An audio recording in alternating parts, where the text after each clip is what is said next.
Then I'm pleased to welcome up the speakers and the moderator of session 1. This session will be moderated by Simon Lacey of Huawei. And we will be having Pedro Eloy, who's the chair of our task force on young entrepreneurship of the ESCAP Sustainable Business Network. We have Shannon. Please come up. Sorry, I didn't bring my notes, but everyone will be introduced by Simon anyway. Miguel, Shahab, Siva, please. Did I forget anyone?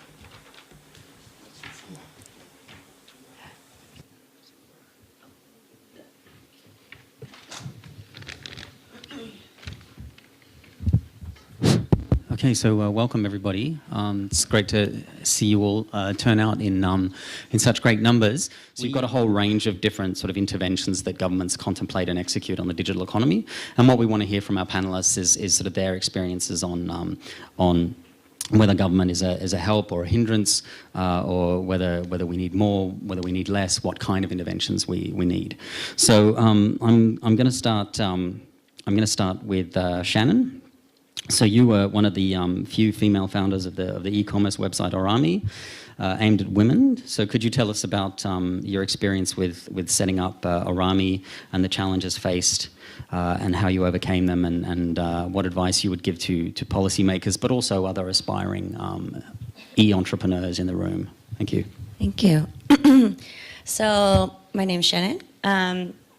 Actually, I come from, I guess, what you call a more traditional background. I majored in finance because my parents said that this was a good thing to get into. But I mean, I liked business too, so that was fine. And I did banking for a while. So I came from the non-digital side, which a lot of you might be from as well. Tech came to Bangkok I live in Bangkok, about 2011-ish. And when I say tech, I mean like Lazada. Rocket actually came to SEA at that time, and I was one of the first employees there. So that was my first foray into tech before I started Moxie. And what was going on at that time was I didn't really know what e-commerce was. I mean, I knew Amazon. I didn't understand the intensity of I didn't understand the jargon. I didn't understand all I knew was a quicker, faster way to actually connect to people and sell goods and services. And that's what it was at 2011. Learned the ropes. What Lazada and Rocket was really good for the ecosystem here in Southeast Asia was it was a great crash course. It was like a boot camp to get into digital. And during that whole entire time, I understood really quickly how startups work and function and whatnot. And like what design thinking is, and what an MVP, minimum viable product, is, and how to actually do stuff and not overanalyze and actually do stuff without needing a business plan. I understood like jargon, for example, CAC, right, which is cost of acquisition, which I hate, and SEO and SEM. And this might sound very foreign to you, but that was very foreign to me, again, in 2011. So after learning the ropes for the first year in Lazada, seeing the potential of it, I wanted to find my purpose in life and ikigai and actually be an owner of a business. So I thought, hey, okay, I'm going to start an e-commerce website because it looked easy. And I could do it, and I actually know it. So I started Moxie, and when I started Moxie, that was 2013. I started with 2 other co-founders. And at that time, the positioning was, it was a cuter e-commerce. We didn't really have a positioning, basically. 1 year into it, the challenges I really faced starting it was, one, there was no funding available. Again, started in Thailand, so no grants. We had BOI, Board of Investment, but again, they were giving privileges, for example, work permits, which is great, but they were giving privileges such as again, don't pay corporate tax, right? But the thing is, we didn't make profit yet, so don't know what you're going to tax on. So again, funding wasn't there. I had to fly to Singapore. We were just talking about how hard it was to hire talent because people were like, what is startup? What are you doing? We had to try to get So Lazada's strategy was always hire bankers, hire consultants. We were trying to get those people too, but they would not come because of stability, whatnot.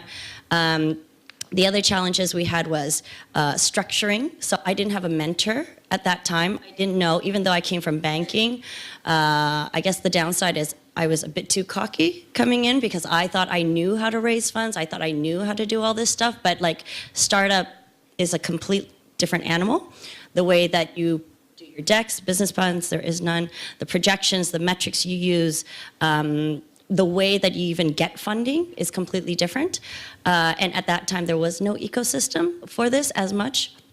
Fast forward, started it, and then our break actually came in 2000, 1 year in.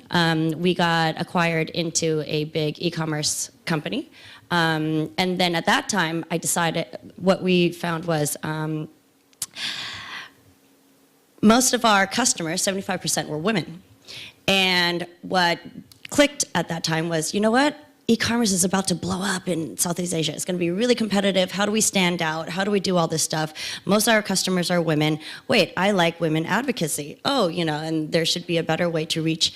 So what was great, and which is kind of in theme with, you know, today's theme is, I was able to combine business as well as my passion for social work. Siva, you've started GoCoop, India's first online global marketplace, and by doing so, you've created this platform that that allows handloom and handicraft makers to cooperatives to sell their wares. So there's an inclusive trade development or inclusive trade side to what you're doing. And you're helping artisans to connect directly with buyers. So could you tell us about your experience setting up this company and how e-commerce has changed business opportunities for these weavers? And what are the challenges in digital models that you faced in India particularly? Great. Thanks, Simon. And good afternoon, everyone. I think we had a very good context setting both by Simon and Jonathan. I really like the quick introduction from Jonathan, which set the context for today's discussion. Just to give a brief background, which is probably quite relevant for this discussion. I started my career in the Bay Area. This was the .com era. I actually worked in a startup in the Bay Area in 2000, and that was the time where anybody who could spell Java would get a job, and anybody who has a .com idea would get funded in the Bay Area. So it was quite unreal, actually, those days. And, you would get an offer letter while you're in the cab, or you in the bus station or in the tram station, you would get an offer letter saying, can you guys come and work with us? And we are a startup, we are doing this. It was just crazy times, actually. But as most of you probably are aware, the .com crash happened in 2003. And I think probably 97% of those startups didn't, make it. So a lot of learnings I had from that era of .com rush, and I think some of that has to be tampered with reality. Businesses have to make money, and there has to be a strong business model, which is really required to build a solid business going forward. That was one of the biggest learnings I had. And after spending 12 years in corporate, pretty much most of my career was in Accenture. I was a director for one of their innovation centers in India. I wanted to do something which has some social impact. How can I use technology to impact millions of people in the rural parts of the country? Having grown up and spending a lot of time in my grandparents' village, I saw the challenges people face, especially the farmers and other producers like handicraft producers or other cottage industries, the challenges they face in marketing their products. And just to give you the background, India has around 9 million artisans. This is just the official population. And unofficially, it's as big as 50 million. And that's probably bigger than a lot of countries in Asia-Pacific, actually. So there were a lot of challenges faced by this sector. I mean, one of the biggest challenge was the artisans were in remote parts of the country. They had very little access to technology, very little access to logistics, and they were all pretty, I would say, disaggregated with very small and low capacities. The second challenge, what we tried to solve was the market access. So today, I just want to show you a small product, but I think this is like a stole. I think Shannon is wearing a beautiful one. So this is a stole. I think it's a fashion accessory. So it's made of cotton and linen. And this could cost, the weaver usually makes this product and he would sell this product, let's say at 600 rupees. And can you guess how much this would be retailed in, like, let's say New York or any other emerging economies? It would not be retailed for anything less than $100, $150. So a weaver is not even getting 10% of what is the actual market realization of this product. So these are some of the big challenges we looked at, and and then I was obviously thinking, how can we solve this problem using technology? I strongly believed all my life that technology can drive social change, and and this was the opportunity I was trying to solve. How can we support these artisans with better market access? How can we bring them together so that we can make the economics work? And GoCoop was started in 2012, and we bootstrapped GoCoop just with funding from myself and my friends. And we spent at least first 2 years just trying to understand the sector and building the what we call as MVP, minimum viable product. Thanks again, Shannon, for introducing the term. So it was quite challenging to do this for the first 2 years. And if you can imagine, we were trying to talk about e-commerce to people who have never seen a computer before. And smartphones didn't exist in India at that time. This was 2012, 2013. So it was just coming in. So this was quite challenging, but I think today, if you fast forward 5 years, and today in 2017, we have weavers and artisans, and I have some pictures coming up. These are the weavers and artisans who work from their homes, be with their families, and they make these beautiful products. A lot of them are enabling or embracing digital technologies today. And we have right now 80,000 artisans that we work with across India, in 10 states in India. India itself is a subcontinent, so it's taking us a lot of time to cover India. But I think I have seen this change where digital technologies can really drive some social change and can connect these millions of producers with better markets. So moving on to our next panelist, Shahab from the Philippines, so co-founder of Machine Ventures. Here we have a few questions for you, Shahab.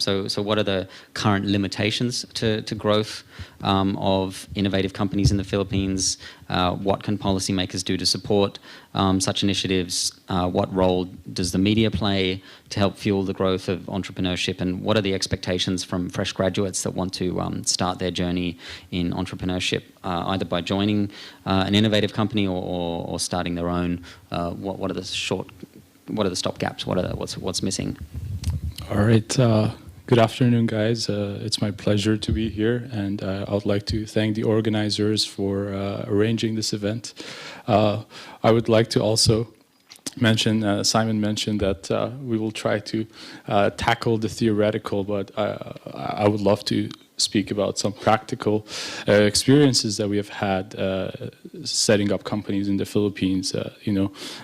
Siva mentioned that during the dot-com era, any person with a dot-com idea could have had funding. I would say it's the total opposite in this region, especially in the Philippines.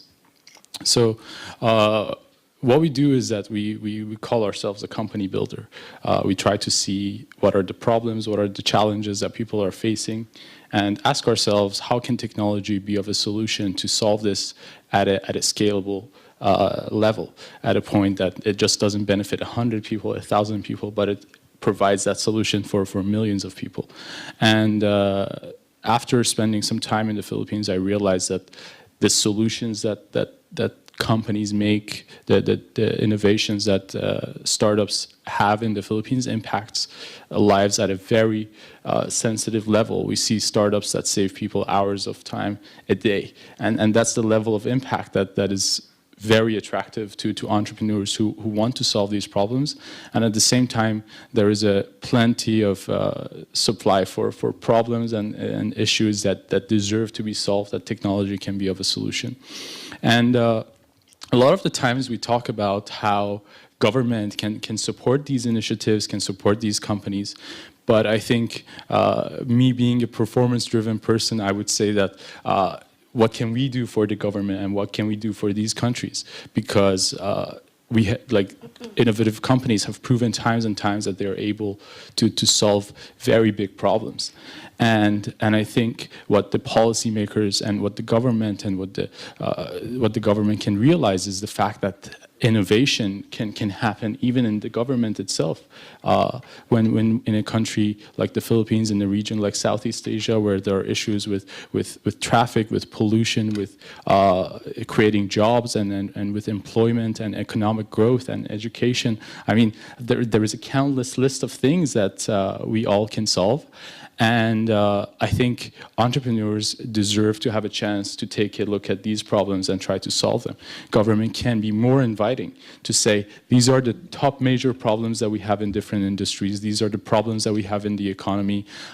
When there are traffic issues in a city like Manila that has like major problems in trying to deal with this, and it's literally crippling the economy in a way that while there is very aggressive growth, while there are a lot of opportunities in the Philippines, the economy is growing, it's one of the fastest growing economies in the world, that growth can be limited if we don't eliminate these problems. Mobility, education, these are issues that we have always taken a look at as something that is worth solving. And I think government can invite entrepreneurs, say, these are the problems, and we want you guys to take a look at this. We want you guys to come up with solutions because we are capable of solving it. In one of our recent ventures that we just launched, we are creating an on-demand platform for mobile workforce, meaning that we want to give people the ability to work near their home. We want to give people the ability to earn money on their own schedule, on their own time, and for the customers, they are able to take care of a lot of their needs by using the service. So we see that the same person can be on the two sides of the marketplace, be the customer, take care of their errands, get things delivered, get their save their own time to focus on what they are really good at, and at the same time offer the same service that they are good at to the other people who need this. And our vision with that company is to create 1 million job opportunities over the next 3 to 5 years, which I think is not a really unrealistic goal. I think with the help of technology, we can really take a look at these problems.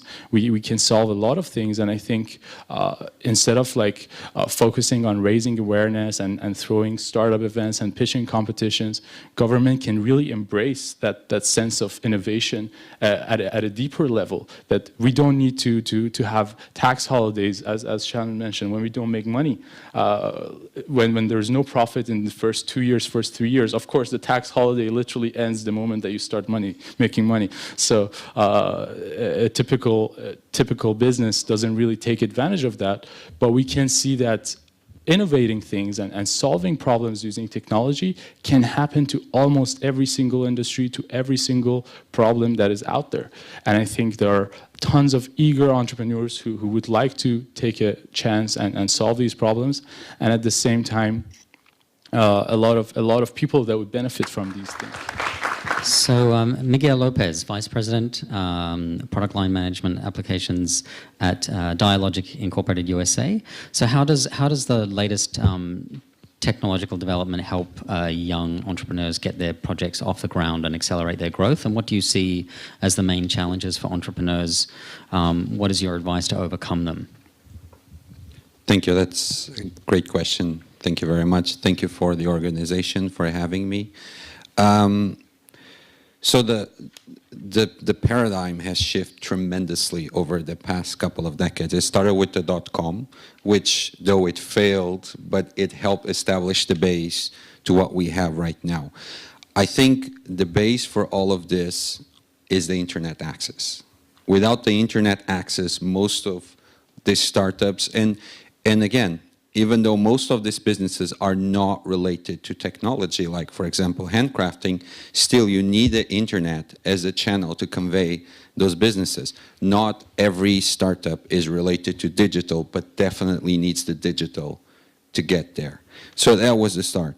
Then, and this is going back to the government, how they can help. This is actually a very important part where the governments take a very active positioning. One of the startups that I had, which was to create an internet service provider in West Africa, the country had a 21-year monopoly. It was written in the law that the incumbent operator would have a monopoly until 2020. So that means that right now that country would have a sole provider. So if there's no competition, for example, in the service providers, that affects the consumers. So the startups, instead of having, like you mentioned in the Philippines, now the LTE is so cheap, right? If there wasn't this cheap internet access, then the startups, most of them won't be able to take off. Interesting enough, I had yesterday a meeting with a small service provider here in Thailand that said that, you know, we want to provide service to the micro businesses, to the startups, but we have no access to numbers, to telephone numbers, because that's controlled by a single entity. So government takes a very active role in this part, is to enable the digital access, the internet access to all the population by promoting competition into that. The other part is, and it's probably a term everyone has heard, is like the cloud computing, the cloud. Everyone talks about the clouds nowadays. Everything is in the cloud. So what's the practical use that the cloud helped to the startups? It enables them, for example, to have their business without the need for a lot of initial investment. So it leaves them the geographical presence so they can enable their services. If it's e-commerce, they can spin up their service in different countries without the need to go there, buy hardware, you know, put in a data center. They can run all of that sitting in their home, like we say, wearing the pajama in the startup world. So that is the other one. The fintech is definitely also changing the paradigm in how you process payments. So e-commerce was the first one, but there was still a gap, for example, for a startup to have a merchant account. How could they accept credit card payments, right? It's an important bit. So the fintech has worked in the evolution to help that now a startup can open a PayPal account or some other e-wallet to allow for them to collect the payments, which is, in the end of the day, the purpose of the company is to provide the service, but it has to be sustainable. And the government, again, here on, and we were having the discussion about the e-wallets, I think it was your friend that mentioned that Indonesia, it opened up and shut down, there you go, in the same day. And it's very important for stability to do that. And then we have the area where I'm more connected, which is artificial intelligence and real-time communications. I don't know if most of you heard voice is dead. Voice is not dead. The amount of voice everywhere is increasing. But what happens is it's changing. It's no longer going for the typical infrastructure. Now the internet conveys the voice in everywhere where it goes. And this is, for example, and this is where, so the task force I have involved, which is the ESBN Young Entrepreneurship. And one of the things we're working at is to allow for this type of communications, the voice, to allow the packages in working in together with governments and with the carriers, with the private service providers, and how to create these packages for young entrepreneurs and for startups. How can they get access to these services, which might seem very basic, but that's how the business starts, and having a competitive package into that. I believe that the way the technology is moving is helping out tremendously. I think because disruption is happening, the governments have a bit more difficult to follow it. And we have examples like Uber, where it was majorly accepted in the United States, but as soon as they moved out, starting going into Europe, into the APAC region, they faced a lot of problems with the governments because it was so disruptive. The way what they enabled is people to move in between cities or move to jobs, for example, at a fraction of the cost, and enable this access for everyone. And finally, we come to Pedro Eloy. So as Senior Vice President of Digital and IT of Fung Holdings and Chair of the Young Entrepreneurs Taskforce here at ESCAP, how could we foster more corporate startup cooperation for innovation innovative hybrid businesses, business models, and what are the emerging corporate paradigms? How could a young startup best be supported to facilitate its growth into a regional or global player? Can I have your microphone? Yeah, go ahead. Thank you. I think you've mentioned the key word, which is cooperation. And as the other speakers were speaking, I was delighted to see many of you with your pen frenetically writing down a couple of notes. And I think that these type of events, it becomes a little bit more than, and my pen went away. It becomes a little bit more than conveying a message, but I think it's the importance of having a dialogue. So all the ideas that are being shared here, some of you are capturing them and potentially bringing them to where you work. And I was also very keen when I heard the keynote speaker mentioning that the entrepreneurship goes beyond just starting your own company. So there's for those of you that work with organizations, those of you that work with corporations, there's the corporatepreneurship or entrepreneurship, which is you actually, as Siva was mentioning before, you find problems that are happening and you can come with ideas. So I think that the entrepreneurship is not confined so much into this kind of a group of people that decide to grab a bit of funding and go living on the couch of your friends for a couple of months or years until somehow your startup goes along. And I think on this point of cooperation, this is the key part. I would also like to very briefly bring one topic to the table, which was also mentioned before. If we go back a couple of years to 2003, we had the boom in Silicon Valley. But what we're seeing today, fast forward a couple of years, is that these kind of concepts of these places in the world where the real entrepreneurs, the real corporations, and the real, as we call them, not the dinosaurs, the unicorns. Thank you, the unicorns. There you go. This is the conversation. That's good. The unicorns come from. They're somehow deriving. They're not just focusing on a couple of countries like the USA and potentially Europe and then recently in China, where we saw this proliferation of ideas of fintech, of medtech, of shared economy with all these bicycle initiatives and so on. So collaboration, I think, is the key. And I would also like to say that even though us here in the stage, we have started our own startups and we're leading different types of organizations and initiatives, I think it's for everyone sitting down here. I would like to share the responsibility because we're actually all constructing the world that we want to live in and also the world that our kids are going to live in. So I'd like to share this responsibility. In terms of cooperation, I've seen plenty of different projects and initiatives. With the Fund Group, there's many initiatives. We, on behalf of the ESBN, Young Entrepreneurs Taskforce, within 2017, we've done a couple of collaboration initiatives, and it was very interesting because you start seeing these big corporations, and normally the comparison that I do is I compare scale with speed. So the big corporations, they have access to the scale. They have their supply chain set up. They have their suppliers set up. They have their customer base set up. But they have also all this legacy system. They have all these kind of types of operation. They have this type of doing business. And for them to shift, they can never get the same speed as a startup can. As a group of individuals that just focus on a specific topic, and within a very short period of time, we have concepts coming up like the IoTs, we have the shared bikes, we have the fintechs, we have a series of banks opening that are not the classic banks, but they're either operating on their own with novel and innovative solutions that somehow can help these new entrepreneurs to get the speed that they need to access the market.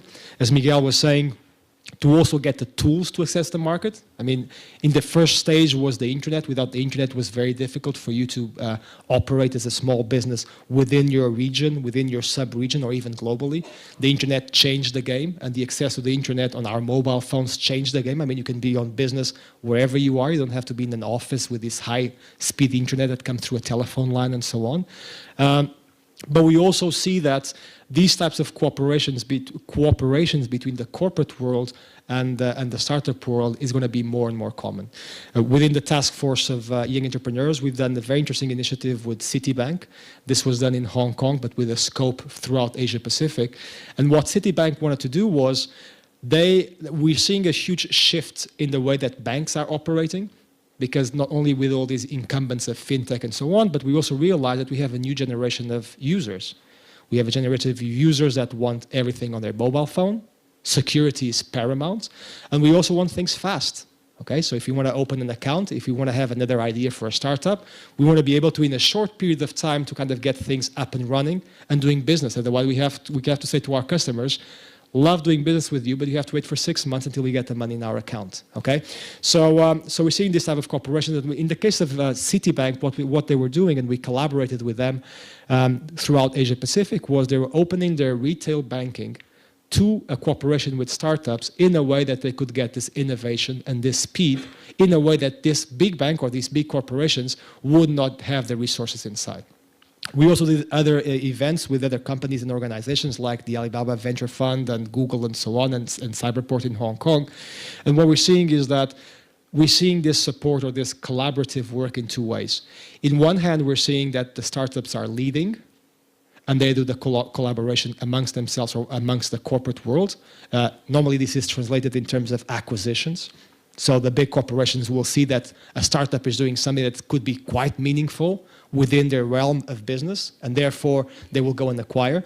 But we also see that there are startups doing things that can be interesting in terms of technology or in terms of positioning them into what may become the future of the companies. And by the way, for those of you that are seeing the huge shifts, and I would like to underline the word huge, because there are huge shifts happening today in many different areas, is that even the big corporations are changing their modus operandi. They're changing the way that they work. They're changing their premises. And many of them are now having their chief innovation officer, not information officer. They're having the innovation. They're having innovation departments to see how can they continue to strive and continue to be market leaders within the completely shifted paradigm. Now, on just a final note to conclude with regards to this collaboration, I think that the collaboration also focuses on something completely different. And I would like also to bring the SDGs, or the Sustainable Development Goals, into this conversation. We realize that with the new set of new startups and companies coming over, and with people like yourselves, with a different type of age, we also realize that the business, or what I can call the business as usual, which is focusing on profit and P&L, on this time in age, it goes a little bit beyond that. I mean, we had an excellent panel here, and they spoke about, yes, it's important to have access to finance. I would actually say it's critical for survival. Yes, it's critical for startups and entrepreneurs to make their profit, but I think we have expanded this equation where the SDGs really fit nicely, which is, it goes beyond the profit, it goes on to creating a new reality that both yourselves and your kids will be happy living in. So I think this is a world in transition. Right now it's a very interesting time. We go back to 2003 for the initial bubbles of Silicon Valley. I wouldn't call it a bubble because we learned, okay? There may be different bubbles happening, but we learn. So I believe that the same mistakes will not happen. But what I'm saying is there's going to be plenty of opportunities for those of you, either as startups within your countries, within your geographies, within your sub-regional, and that also for those of you that may want to play globally, to help to shape the upcoming future, and at the same time to bring your businesses as startups or as part of corporations and organizations to the next level. Thank you, Pedro. Okay. Now, in the process, as we go in terms of picking up entrepreneurs or entrepreneurial journey, incubators and accelerators play a big part, especially if it's early stage or you're at a growth stage. So what is your experience with them? And you've been a mentor with that, as well as dealing with, now with EY, you also deal with M&A. So you're looking at a process of both early stage as well as mid-stage to later stage companies in terms of raising finances. So what are your thoughts on that, Isabella? So there are two different things I think it's important to add. So the first one is that there are different sources of funds, as they rightly mentioned. They're going to depend on the stage of the company, on the sector in which the company is, and which is the value proposition they're going to bring. So it's very important to do this match, to do first, from a startup perspective, a mapping of your different options, and then prioritize your options, and then focus on those specific options with a very narrow value proposition. I would just like to really put a very important note to that, because today, and this is what I've seen by mentoring startups over time, is that some time ago, you could have a very e-commerce-y type of speech, right? Of pitch. Say, okay, I'm going to get millions of customers. I'm going to check how I'm going to monetize those customers later on. But now this has really changed, and you need to have much more traction. You need to have a very specific monetization model and make sure that you control your customer acquisition costs. And so then you can go to see either VCs, CVCs, or more complex investors. So that's the first point. Then on the second point, on the role of accelerators, mentors, in the ecosystem to really develop the startups. So theoretically, an accelerator is there to help companies to get specific skills that are going to help them in a short period of time to really accelerate their businesses. They're also there to give them access to a very valuable network. Well, this is theory.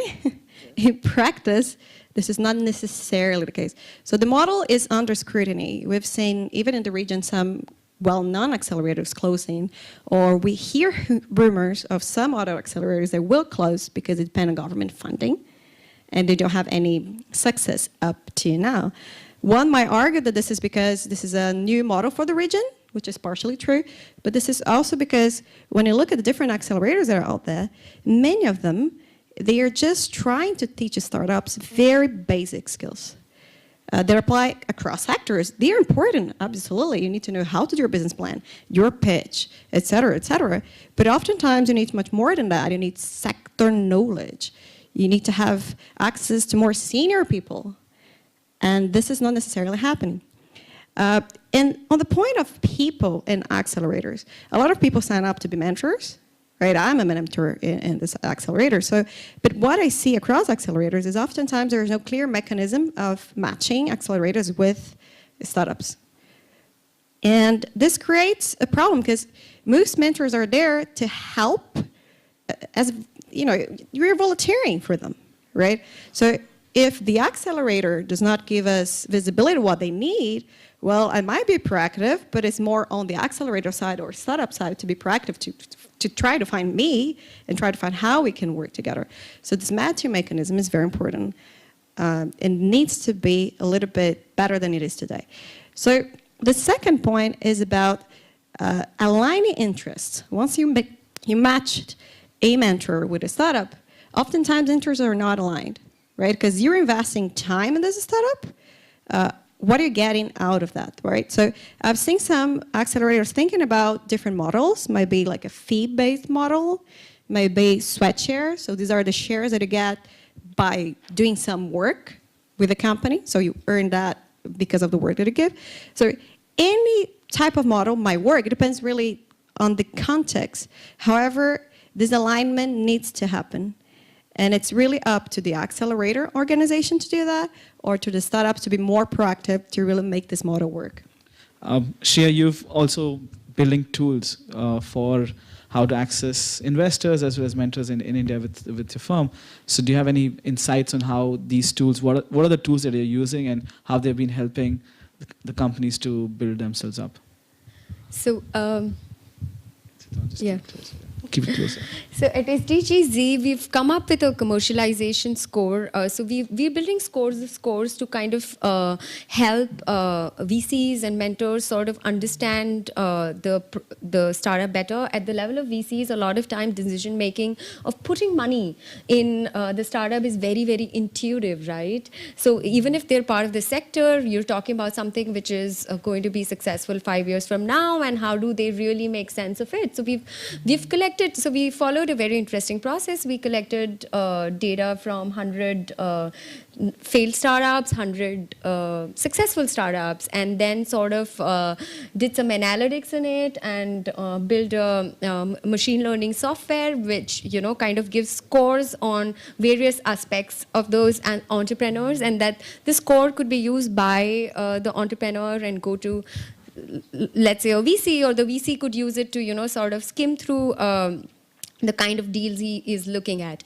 In terms of mentorship, I think we've built a very interesting summer program, which is summer winter. So we keep doing 2 months program where we have more immersive experience. So, you know, what I hear from Isabel is that a lot of times it's really hard to chase your mentor beyond your 12-week sort of commitment. And a lot of times at different stages of evolving your startup or company, you need different kind of mentors. So, just to give you a perspective that, there are 231 unicorns in the world, and out of which only 65 are in the region. So, if I have to build a company which is a unicorn, I definitely need a different mindset and different set of people around me to sort of give me perspective on that. So, that sort of experiences is what we give. So in the program that we've designed at SDGs, we take these individuals to sort of different locations. They travel there, and we call experts from all across the world there. And they have a more stay-in entrepreneur kind of a program where there are one-on-one meetings, there are group classes, and that's when, the real sort of ideas churn out, the mentorship relationship or bond that you're talking about is built. So these are the few things we're doing at SDGs. So, recently, Mr. Son from SoftBank was speaking about his journey, how, during the dot-com bubble, his net worth was going up by $10 billion each day, and then he lost 99% of his net worth during the crash, and he's still among the richest men in the world currently. SoftBank has been invested in a multiple of startups, least of all, which is Alibaba. And he mentioned about his conversation about how he invested in Jack Ma, and he said when he met Jack Ma, there was no proper business plan, there's nothing else, but there was certain passion in his eyes that he could spot, and he put in $20 million into that business, which is worth tens of billions right now. Now you're a VC, and what Shreya was talking about in terms of that, the intuitiveness, the gut feel also that kicks in. But so when you are looking at so how does the startup connect with the VCs once, they're looking to make the money, and how do you look to invest in a good startup? How does that happen from the other side of the table, if I may ask?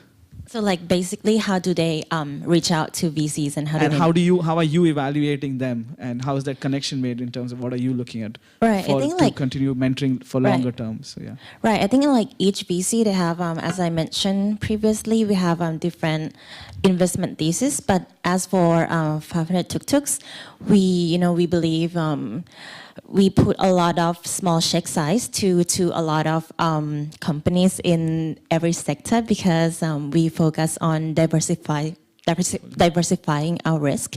And then in Thailand especially, our ecosystem is not mature enough to have this fund specifically invest in education tech or property tech, because there might be only, a few good one, and then you cannot just invest 2 companies in your lifetime. And so as of 500 startups, we look at founders a lot, because we invest in seed stage, which we cannot tell, from the revenue that this company is going to do great. We just have to look at the founders, that how committed and how passionate to them, as an entrepreneurship. And we might, we can just say a list of our investment criteria, but it's gonna be mundane, because everybody knows that the founders have to be experienced, and you have your market has to be big enough, and that's what everybody knows. But at the end of the day, when you decide, at the end of the line, you kind of pretend that if you are not a VC and then you see this person, do you want to join their company? Okay. Do you want to, jump on their ship with this guy, And if we think, back in the days, if I was just an entrepreneur, do I, can I compete with them? If we cannot compete with them, then, there's a good chance that this will be a good investment. Yeah, so investing. So starting from Chinaud maybe, so especially looking into Thailand, there were 2 speakers prior talking about the development and the excitement and also the growth pattern. So how does in terms of the supportive regulatory climate, in terms of Thailand, in terms of growth, and also based on Thailand's experience, your own experience, how it can be related to Southeast Asia as well? Looking forward to hear from you. All right. Actually, I think this morning I heard quite good news, that we are jumping 20 positions on the ease of doing business the world position for Thailand just 1 year. So I think entrepreneurship has been very big words in Thailand recently, especially like a few years ago, where we start to see the policies on not just like entrepreneurship but on startups. On the we call what they call is Thailand 4.0, which try to enhancing the capacity of the entrepreneurs, be your startups, be your traditional SMEs. So what we have seen in a few years is that we can witness some of the systematic development in the country, especially for the development of young entrepreneur and also young entrepreneur as well. We see a lot of universities and other ecosystem stakeholders trying to catch us in the trend. University, they try to become like what they call an entrepreneur university, for example. The government also pouring quite a lot of money into this kind of policy to support some of the initiatives that in the ecosystem.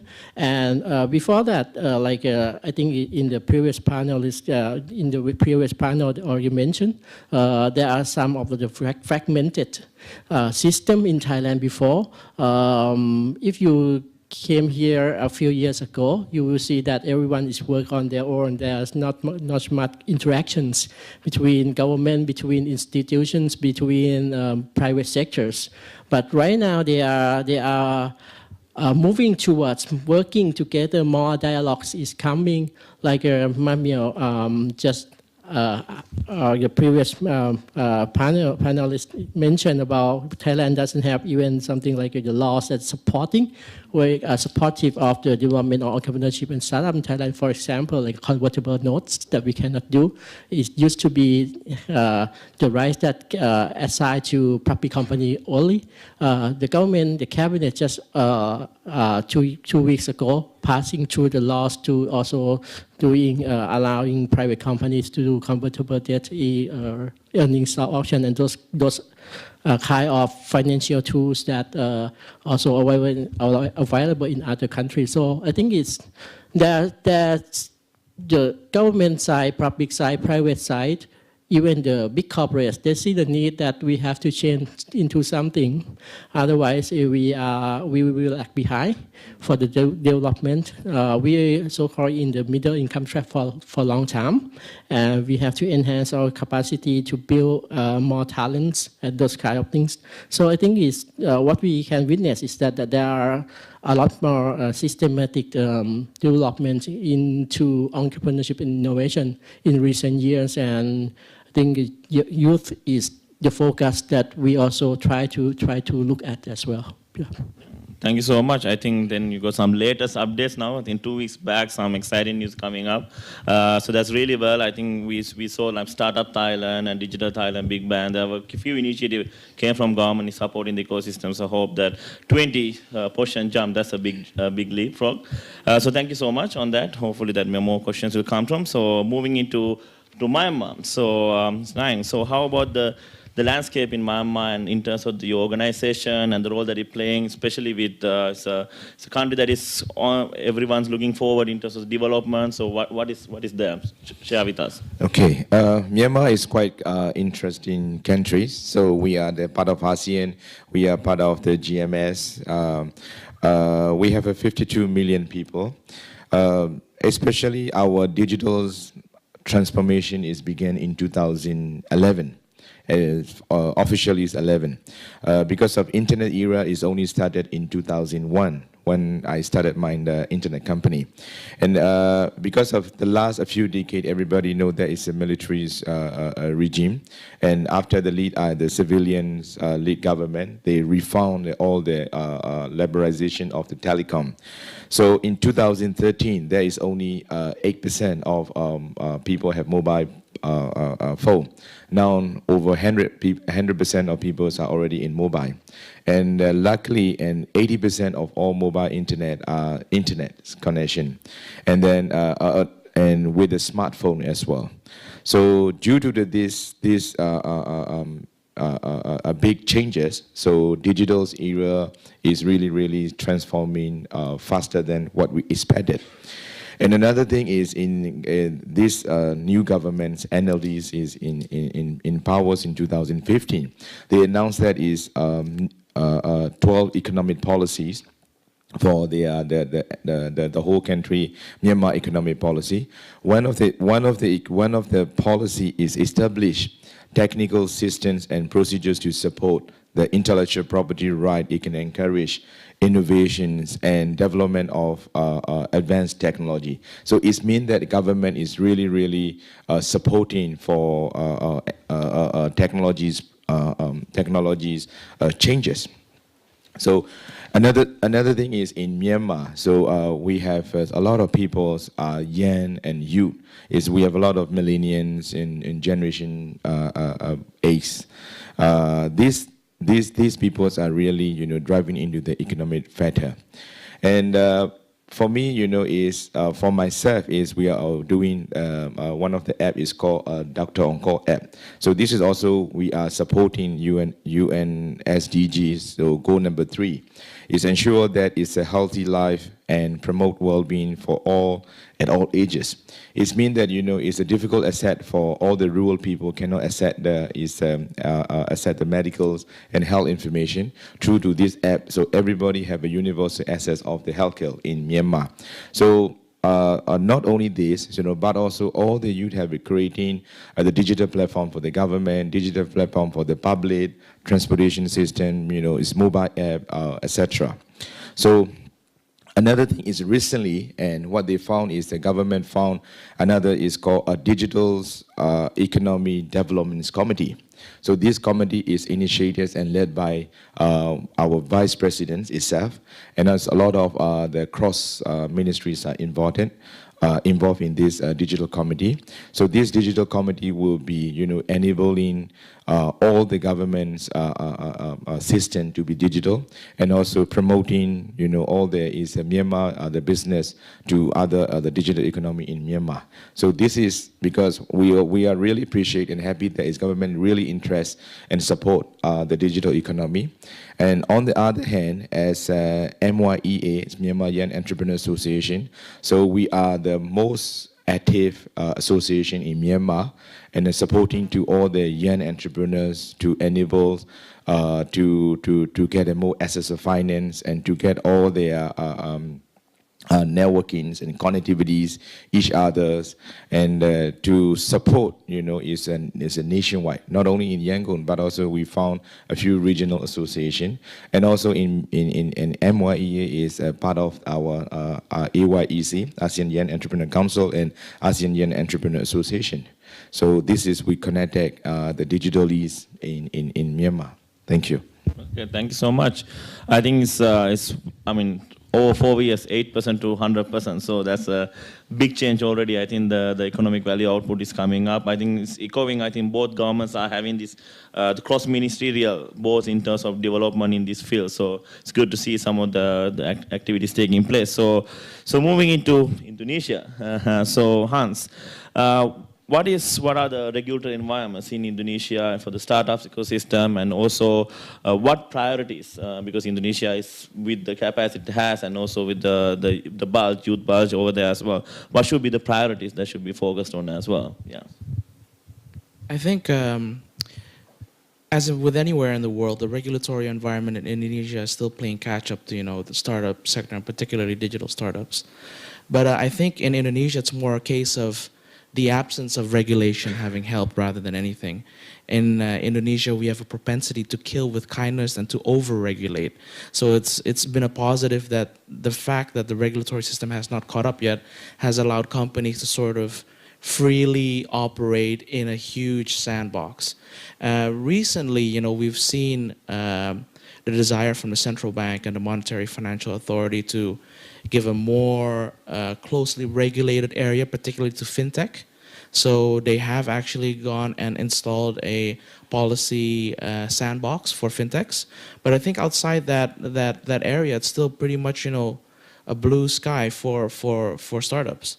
And I think in terms of priorities, I think it's important first to identify, what parameters are important for the development of startups. And, there's basically 5 big categories that I think are important, and then what the priorities are for Indonesia, are different from those for, say, the Philippines or from Myanmar. I think, we have to have talent, we have to have funding, we have to have an ease of doing business, we have to have a strong digital infrastructure, access to capital, and the regulatory framework or an absence thereof. So I think for Indonesia, really what we need to focus on is, number 1, talent.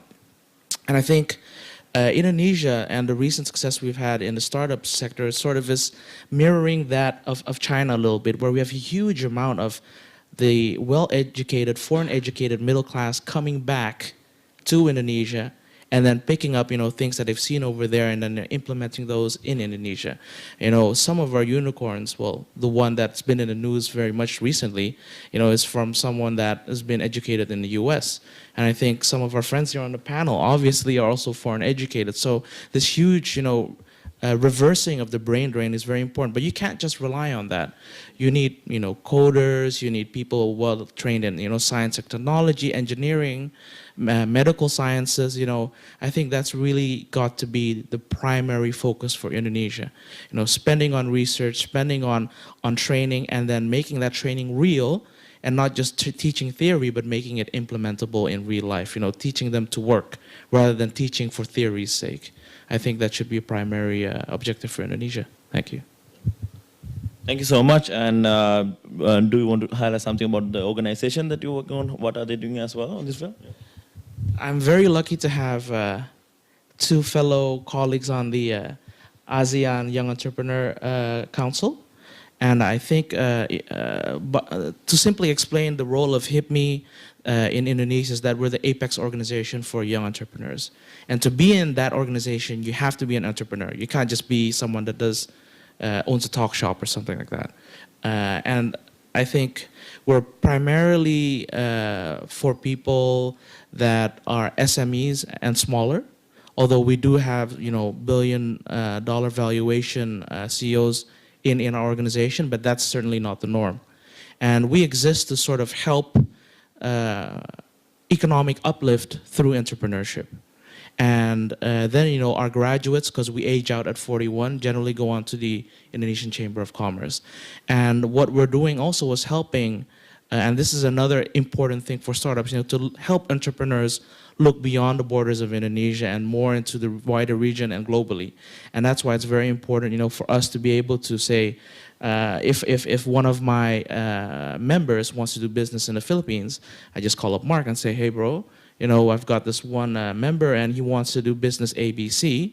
Do you think you could match him with someone, or could you help him through, the regulatory red tape? We exist to both teach and connect our members.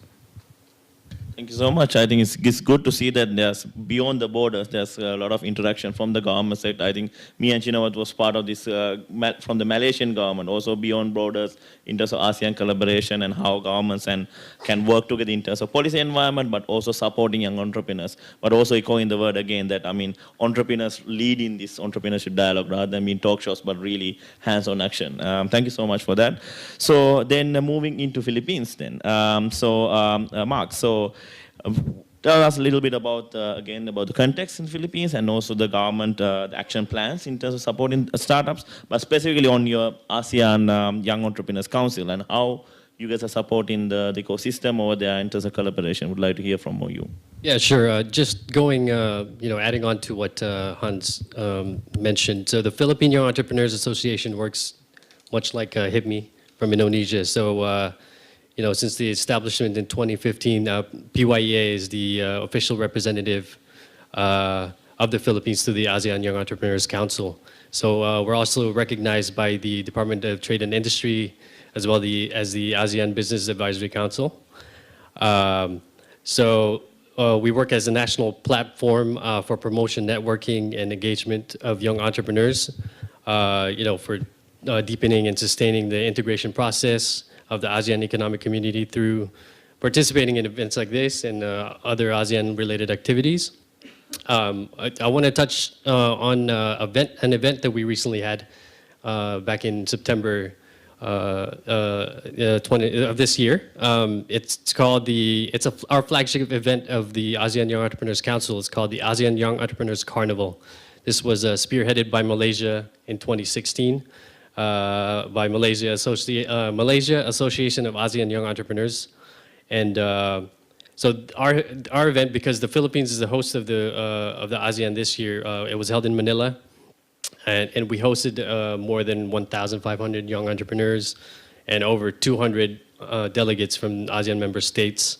So this was a very successful event in terms of PYEA's achievements, and it was streamlined on the internet, and more importantly, during that day we launched the ASEAN Young Entrepreneurs Association. Which we've been working on for quite a few months now. Few years, yeah. So a little bit more about PYEA. Our members, again, much like HIPME and Nelson's members, our age group is 21 to 45. They have to be entrepreneurs, and we network them. We provide them information on funding opportunities, networking, and things like that. But to answer your question about on a policy level, we don't create policies. We're not government. We're business men, business women. But we are, every quarter, we're supposed to, generate reports and report this to the ASEAN Business Advisory Council. And what happens is we are the bridge to the government in terms of creating policies, and letting the voices heard of the young entrepreneurs. So I think that's it. Thank you so much. I think it's also important that bridging part as well. I think because one of the main challenges, especially in our project and everything, talking to young people, and also it came out in the first panel as well, there's a lot of activity happening in the policy making and the top level, but it's also about the community engagement, how they can be part of these dialogues and also know about what is happening. For example, China would mention that 2 weeks back this was happening, so how we can spread fast, especially for young digital entrepreneurs. So I think that bridging part is also an important player that we can engage as well. So moving out of ASEAN to Hong Kong, so we have Laurent over here. We have two interesting questions to read it from your side, and especially we had a couple of Hong Kong speakers already speaking out, but specifically looking into the entrepreneur side in Hong Kong, what are the challenges that faced in terms of them, and also we have this new development on the OECD common reporting standards on the digital nomads, how it reacts to the environment in Southeast Asia, what are the learnings that you have from your own experiences, and how we can learn, especially this field is also started very much growing in this region. So over to you. Okay, so first of all, thanks for staying after the hours, admire your courage and devotion. For the first question, what are the key challenges? So before addressing the key challenge, I would like to say Hong Kong remains a fantastic place to do business. And one of the reasons we have to talk about challenge is to see, okay, how can we make it better, actually? So I still believe Hong Kong is an amazing business place. That's why I established my business there, not being a Hong Kong person initially. So the key challenge, I would say, for entrepreneurs at this moment is the bank account opening. So from 2016, we got a lot of new regulations in Hong Kong, I would say worldwide, but in Hong Kong we maybe felt it more because we were one of the first to really do something about it. So we have more anti-money laundering regulations, more counter-terrorism financing, which are good things actually. We have also as you mentioned, the common reporting standard of OECD that will start in 2018.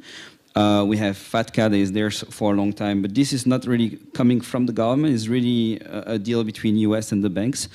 And all these new regulations are bringing a lot of compliance on the bank's shoulders.